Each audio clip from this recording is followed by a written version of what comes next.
বিন্দেজ YouTube channel এবং মাসুম মাহবুব Facebook page. পৃথিবীর যেই প্রান্ত থেকে যারা দেখছেন সবার জন্য শুভেচ্ছা।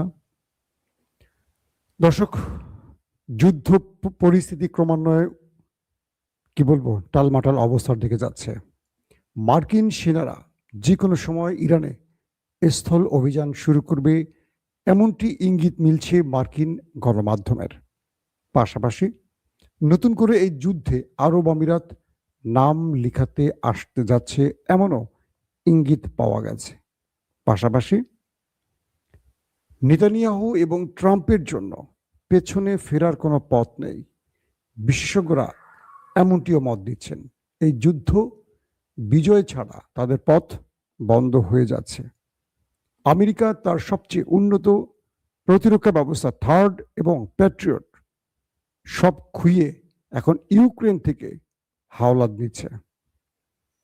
ইসরায়েল দাবি করেছে তারা আইআরজিসির নৌ প্রধানকে হত্যা করেছে এবং কুয়েত জানিয়েছে তারা এই যুদ্ধে জড়াবে না। দর্শক, চলুন আমি আপনাদেরকে আরো বেশ কিছু গুরুত্বপূর্ণ খবর দেব আজকের লাইভ সেশনে। প্রথমে যে খবরটি দিয়ে শুরু করতে চাই,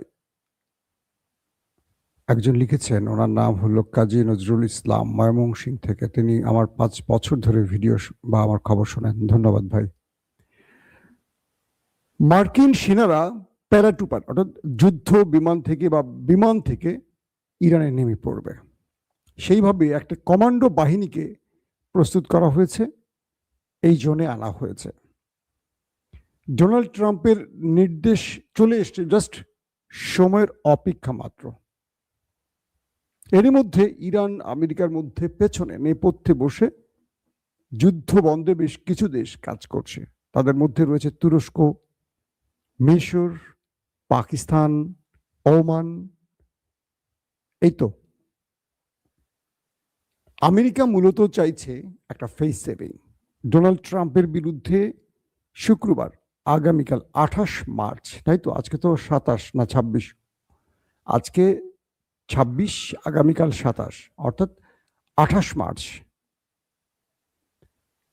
আমেরিকাতে হতে যাচ্ছে ইতিহাসের সবচেয়ে বৃহৎ বিক্ষোভ, এমনটি দেশটির কিছু কিছু গণমাধ্যম দাবি করেছে। এখান থেকে যে কোনোভাবে ট্রাম্পকে ফেস সেভিং নিয়ে ফিরে যেতে হবে। ইরান যুদ্ধটা ছিল তার সেই ফেস সেভিং এর জন্য একটা খেলা, কিন্তু এই খেলায় তিনি বিজয় পাননি। এখন পর্যন্ত পরাজয়ের দায় বা গ্লানি তার উপরে রয়েছে। অন্যদিকে অ্যাবস্টিন ফাইল তো তার আছেই, একটি ছোট্ট কিশোরী মেয়ের ইস্যুতে। আবার নেতা কাকুর বিরুদ্ধে প্রচুর দুর্নীতির মামলা এখন আদালতে চলছে। তিনি গাজা থেকে শুরু করে ইরান পর্যন্ত যুদ্ধটি লম্বা করেছেন, কারণ তার এই মামলা থেকে বাঁচতে হলে যুদ্ধকালীন একটি সরকার গঠন করার বিকল্প ছিল না। এই পরিস্থিতিতে মার্কিন সেনারা আমেরিকাতে ঢুকলে কি ঘটতে পারে, আসেন সেটা নিয়ে আমরা একটু বিশ্লেষণ করি। ইরানের স্পিকার এবং পররাষ্ট্রমন্ত্রী দুটো বক্তব্য দিয়েছেন যে আমার ভূমিতে যদি দখলদার সেনা প্রবেশ করে তাহলে তারা আর বেঁচে ফিরতে পারবে না। আজকে ইরান তার শত্রুর দিকে যে মিসাইল ছুঁড়েছে, সেই মিসাইলে একটি পোস্টার এঁকে দিয়েছে, সেখানে ইরানে এন্ট্রি, ইরান থেকে এক্সিট, দুটো টেক্সট লিখে দুটো ছবি দেওয়া হয়েছে। দেখা যাচ্ছে যে মার্কিন মেরিন সেনারা, কমান্ডো বাহিনীরা ইরানে এন্ট্রি করছেন পৃথিবীর সবচেয়ে আধুনিক অস্ত্র কাঁধে নিয়ে। ছবিটি উপরের, ইরানে ঢুকছে পৃথিবীর সবচেয়ে আধুনিক অস্ত্র নিয়ে মার্কিন সেনারা। নিচে আরেকটি ছবি দিয়ে লিখছে এক্সিট ইরান বা ইরান এক্সিট।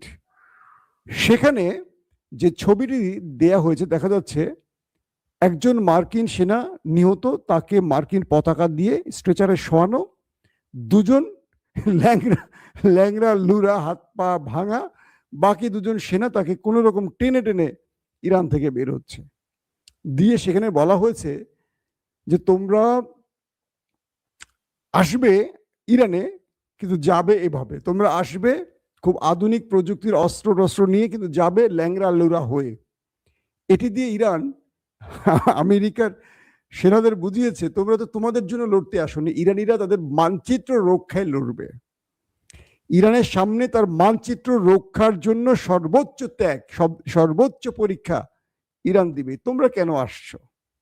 তোমাদের সৈন্যদের মধ্যে মোরাল অথরিটি কতটুকু আছে, শক্তি কতটুকু আছে? তোমরা আসছো ডোনাল্ড ট্রাম্পের পাগলামিকে সমর্থন করতে, আর ডোনাল্ড ট্রাম্প এসছে নেতানিয়াহুর পাগলামিকে সমর্থন করে।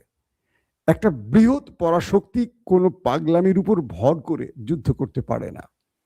এ যাবৎ গালফ কান্ট্রিতে এবং ইসরায়েলে মার্কিন যতগুলো প্রতিরক্ষা ব্যবস্থা ছিল তার অধিকাংশই ধ্বংস করে ফেলেছে মুস্তফা বাহিনী। তাদের ব্যাটারি, তাদের মিসাইল শেষ, প্রায় ফুরিয়ে এসছে। থার্ড, প্যাট্রিয়ট এবং তাদের রাডার সিস্টেম ধ্বংস। আরব রাষ্ট্রগুলো নিজেরা নিজেদের রক্ষা করতে পারছে না মার্কিন প্রতিরক্ষা ব্যবস্থা থাকার পরও।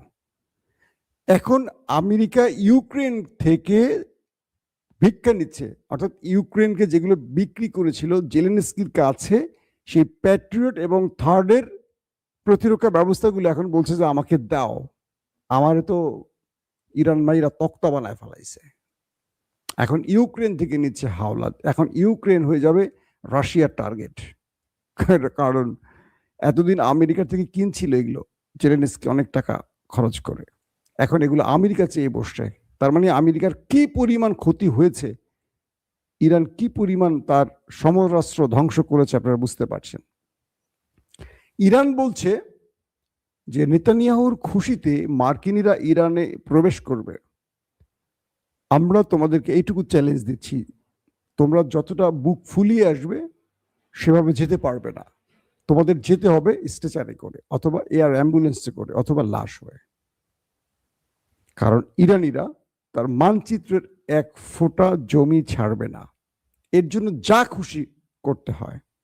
ইরানের গণমাধ্যম কর্মীরা বলছে ইরান এই মুহূর্তে যে প্রস্তুতি নিচ্ছে তাদের ভান্ডারে যথেষ্ট ড্রোন এবং মিসাইল এখনো মজুদ আছে। এটা কে বলছে? ইরান। যদি তথ্যটি সঠিক হয়, আমার কেন যেন মনে হচ্ছে আমেরিকার জন্য মহা বিপদ অপেক্ষা করছে। কারণ যারা 20টা বছর আফগানে থেকেছে, আর আফগানের কাছে কিচ্ছু ছিল না, কয়েকটা পিস্তল আর বন্দুক ছাড়া, আর হাতে তৈরি কিছু রকেট লঞ্চার, পাহাড়ের গুহার মধ্যে থাকতো, সুযোগ মতো টুস করে এটা মেরে আবার গুহায় ঢুকে যেত। ন্যাটো, আমেরিকান ন্যাটোকে নিয়ে, এতগুলো দেশকে নিয়ে 20টা বছর থেকে খালি হাতে ফিরে গেছে। আর ইরান তো দুটো দেশকে মেরে তক্তা বানাচ্ছে। শুধু দুটো কই, সঙ্গে আরো পুরো আরবকে একসাথে খেলছে আরবকে নিয়ে। এই দেশটিকে প্রতিনিয়ত আপডেট বা অ্যাডভান্স অস্ত্র দিচ্ছে রাশিয়া, চীন। আজকেও রাশিয়া থেকে বিশাল চালান আসছে ইরানে, এবং রাশিয়ান আধুনিক অস্ত্র এখন বাজিমাত করছে ইরান, এমনটিও বলছে ইন্টারন্যাশনাল গণমাধ্যমগুলো। তার মানে ইরানের কাছে এখনো ভয়ঙ্কর কি কি আছে পৃথিবী জানে না, কারণ ইরান শত্রুকে বুঝতে দিতে চাচ্ছে না, কারণ খেলা তো এখানে শেষ নয়। এখনই মেসিকে তারা ব্যবহার করতে চাইছে না, এখনই রোনাল্ডোকে তারা ব্যবহার করতে চাইছে না। তাদেরকে রিজার্ভ বেঞ্চে রাখছে ইরান। কেন রাখছে? কারণ এই লড়াইটা খেলছে পৃথিবীর সবচেয়ে বড় পরাশক্তির বিরুদ্ধে ইরান, যারা পৃথিবীতে এই মুহূর্তে সুপার পাওয়ার হিসেবে প্রতিষ্ঠিত। তো তাদেরকে প্রথমেই তাদের সকল শক্তি দেখিয়ে দিলে এটা তাদের জন্য বুমেরাং হতে পারে। ইরানের আইআরজিসি বলছে যে আমরা প্রতিদিনই শত্রুকে সারপ্রাইজ দেব। সেই সারপ্রাইজ আমরা দেখলাম যে ডিমোনাকে আমেরিকা, ইসরায়েল একদম নিশ্চিন্ত নিরাপত্তা দিয়ে ঢেকে রেখেছিল পৃথিবীর সব প্রতিরক্ষা ব্যবস্থা দিয়ে। সেখানে ইরানের মিসাইল আর ড্রোন যেভাবে তাণ্ডব চালিয়েছে, এরপর তাদের মনোবল ভেঙে গেছে যে ইরান চাইলে সব পারে। এবং ইরান বলে দিয়েছে পরপরই যে তোমাদের ডিমোনার কিছু এরিয়া আমরা ধ্বংস করে দেখালাম যে আমরা চাইলে ওটা ডিমোনাকেও পারতাম। আমরা তোমাদেরকে সতর্ক করছি, আমাদের পারমাণবিক ক্ষেত্রে তোমরা যদি হিট করো, এরপর ডিমোনা বলে কিছু থাকবে না, নিশ্চিহ্ন করে ফেলবো। এটি ইরানের সরাসরি বক্তব্য। এখন বলা হচ্ছে এই যুদ্ধে নতুন করে জড়াতে চাইছে আরেকটি দেশ, আরব আমিরাত। তারা আমেরিকাকে বলেছে তোমার যত শক্তি আছে ব্যয় করো, তোমাকে লাগলে আরো পেট্রোডলার দেব, আমার সেনা তোমার সাথে নামবে, আমরা ইরান দখল চাই, আমরা ইরানের তেল গ্যাস ধ্বংস দেখতে চাই। কে বলছে? আরব আমিরাত। আমি বারবারই বলি এই দেশটি হলো মুসলিম বিশ্বের একমাত্র বিস্ফোরা, এটি সবচেয়ে বড় বড় যুব্বা পড়ে, কিন্তু এই দেশটির মধ্যে কি চলে যারা আরব আমিরাত ঘুরছেন আমার মতো দেখার সুযোগ হয়েছে তারা জানেন, নতুন করে আর বলবো না। আরব আমিরাত বলছে যে আমরা ইরানে হামলা চালাতে চাই আমেরিকার সাথে কাঁধে কাঁধ মিলিয়ে। আর আজকে আব্বাস আরাকচি ইরানের পররাষ্ট্রমন্ত্রী বলছেন আমাদের প্রতিবেশী বিশ্বাসঘাতকদের আমরা স্মরণ করিয়ে দিতে চাই আমাদের ভূমিতে যদি মার্কিনীদের সেনারা নামে আমাদের সেনারা ওই দেশটিতে নামবে, মানে আরব আমিরাতের কথাই বলেছে। আমি আজকে সন্ধ্যার বা রাত 8:30 লাইভে বলেছি আপনাদের। তার মানে ইরানের টার্গেট আছে, এই যে ইরান এই পর্যন্ত যেটা বলছে যে তার যেখানে হামলা হয় সেটা পাল্টা প্রতিশোধ সেখানে নিচ্ছে। যদি আমেরিকানরা নামে খার্ক আইল্যান্ডে, মনে রাখবেন আরব আমিরাতে ইরান নামবে। ইরান বলে দিয়েছে যে আমার 1 বিঘত নিলে আমি তোমাদের 5 বিঘত নিব, 2 বিঘত তো নেবই, ডবল নেব। তো এখন আরব আমিরাত এই যুদ্ধে জড়িয়ে বাকি মুসলিম দেশগুলোকে যদি টেনে আনার চেষ্টা করে, এটা আমেরিকা না, এটা ইসরায়েলের সবচেয়ে সফল খেলা হয়ে যাবে। কারণ ইসরায়েল আরব আমিরাতের মূল পিছনে ক্রিয়ানক, ইসরায়েলই এই দেশটিকে নিয়ন্ত্রণ করে। কাতার বলেছে তারা এই যুদ্ধে জড়াবে না। এখন পর্যন্ত কাতারের স্টেটমেন্টগুলো ভালো, তারা বলছে যে এই যুদ্ধে তারা জড়াবে না, কারণ তারা বুঝতেছে শত্রু আসলে কি চাইছে। দর্শক, আইআরজিসির যিনি নৌ প্রধান আলী রেজা তানসিনি, তাকে হত্যার দাবি করেছে নেতাকাকুর দেশটি। একটা কথা না বললেই নয়, ইরানের সুপ্রিম কমান্ডার সহ প্রধান 30-40 জন কিন্তু মেরে ফেলছে। কিছু হয়েছে? মাঠের একজন যোদ্ধা মরে গেলে পাশ থেকে আরেকজন যোদ্ধা দাঁড়িয়ে যায়। ইরান সেইভাবেই তার রাষ্ট্রটাকে তৈরি করেছে। এখানে ইরানকে এই সেনাদের মেরে পররাষ্ট্রমন্ত্রীকে যদি মারেন বা তার সিকিউরিটি প্রধানকে যদি মারেন, তার যদি আইআরজিসি প্রধানকে মারেন, ইন্টেলিজেন্স কিচ্ছু হবে না। প্রতিটা ক্ষেত্রে একাধিক লোকগুলোকে সেট করে দেয়া আছে। এর মাধ্যমে কি হয়েছে? আলী রেজাকে মেরে কি হবে? ইরান বলছে যে আমাদের কোনো ব্যক্তির জন্য এই লড়াই থামবে না, গতি হারাবে না, এটা আরো গতি বাড়বে সামনের দিনগুলোতে। নেতা কাকুর বাড়ির মানুষগুলো মানসিক রোগী হয়ে যাচ্ছে। তারা বলছে যে এই যুদ্ধের নামে আমরা আর পারছি না। একদিকে সাইরেন, একদিকে আমাদের দিনের পর দিন অবিরত বাংকারে থাকা, আমাদের সাধারণ জীবন ব্যাহত হচ্ছে, পুরো জীবন হ্যাং হয়ে গেছে, আমরা এর থেকে মুক্তি চাই। কিন্তু ইরান বলছে এটা আরো লম্বা সময় চলবে, কারণ এই যুদ্ধে নেতাকাকু হারতে রাজি না, ইরানও হারতে রাজি না। আর আমেরিকা ফেস সেভিং চাচ্ছে। আমেরিকা এখন ট্রাম্প চাচ্ছে সবাই লড়ালড়ি করুক, আমি মাঝখান থেকে ইজ্জত নিয়ে বাঁচতে পারি কিনা। কারণ ট্রাম্পকে দুটো ফেস করতে হবে, অ্যাবস্টেন ফাইল 28 তারিখ আর হলো মধ্যবর্তী নির্বাচন। ট্রাম্প একটা বিজয় চাচ্ছেন, একটা অফিসিয়ালি বিজয় চাচ্ছেন, যাতে হাসিনার মতো বাকওয়াসগিরি করতে পারে, কিছু মিথ্যা বলতে পারে, পানি বিজয়, সমুদ্র বিজয়ের মতো কিছু বলতে পারে, হাসিনা যেমনি বলছিল এরকম কিছু চায়। এবং বলা হচ্ছে ট্রাম্প নেতানিয়াহুর আসলে সব পথ বন্ধ, এখন তাদের পথ আর খোলা নেই। ইরান যদি যুদ্ধে বিজয় লাভ করে, এই দুজনেরই রাজনীতির খেলা শেষ। তাই তারা সর্বোচ্চ মানুষ মারবে। মানুষ মেরে কি বিজয় পাবে? আমার মনে হয় না। দেখেন সামনে কি হয়। পাশাপাশি লেবানন, নেতাকাকুর উত্তর অঞ্চলেও ব্যাপক অ্যাটাক চালিয়ে যাচ্ছে, আবার তারাও লেবাননের ভেতরে ম্যাসিভ আকারে অ্যাটাক চালিয়ে যাচ্ছে। খেলা চলছে সব লেভেলে। কুয়েতের তেলের ট্যাঙ্কারে বড়সড় হামলার ঘটনা ঘটেছে, বিকট আওয়াজ এবং আগুনে দাউ দাউ করে পুড়ছে পুরো স্থানটা। কুয়েতকে আবার টার্গেট করা হয়েছে। এবং আগামীকাল শুক্রবার পৃথিবীর সবার চোখ সেদিকে। কি হবে? ট্রাম্পের কি ঘোষণা আসবে? যুদ্ধবিরতি নাকি স্থল অভিযান ইরানে? আমরা আসলে এটা নিয়ে এখন কিছু বুঝতে পারতেছি না, এই কারণেই যে একটা বড় কিছু ঘটতে যাচ্ছে আগামীকাল। পৃথিবী কিছু দেখতে যাচ্ছে শুক্রবার। এই দিনটিতে হয় একটা সারপ্রাইজ দিতে পারেন ডোনাল্ড ট্রাম্প যুদ্ধবিরতির নাম করে, কারণ পর্দার অন্তরালে অনেক খেলোয়াড়, মহা খেলোয়াড়রা খেলছেন, ইরানকে যদি ম্যানেজ করতে পারেন।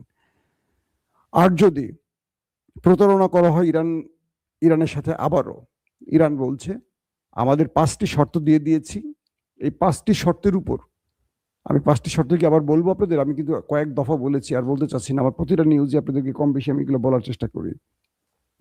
তো এই 5টি দফা যদি মানে আমরা শুনবো। 5টি দফা মানা খুব কঠিন। এই 5টি দফা মানলে আমেরিকার প্রেসিডেন্ট ডোনাল্ড ট্রাম্পের আর কিছু থাকবে না। তো সেই জন্য মনে হচ্ছে যে যুদ্ধটা আরো দীর্ঘ হবে। ইরান বলছে আমরা লম্বা যুদ্ধের প্রস্তুতি নিচ্ছি এবং যারা আমাদের খার্ক দ্বীপে নামবে তাদেরকে আমরা ফেরত যেতে দেব না। আর আজকেও নেতা কাকুর বাড়িতে বড় সড়ো আক্রমণ হয়েছে। দর্শক, আমি একটা ফুটেজ আপনাদের দেখাবো, বের করে রাখছি, অনেকক্ষণ ধরে ভুলে গেছি। সেদিন আমি কাকের কথা বলছিলাম বোধহয়। আমি আপনাদের প্রথম নেতা কাকুর বাড়িতে যে কাক, হাজার হাজার কাক তেল আবিব ছেড়ে চলে যাচ্ছে যে বলেছিলাম, সেই ফুটেজটা একটু দেখাই আপনাদের। আজকে আমাকে অনেক দর্শক বলছিলেন ভাই একটু দেখান আমাদেরকে।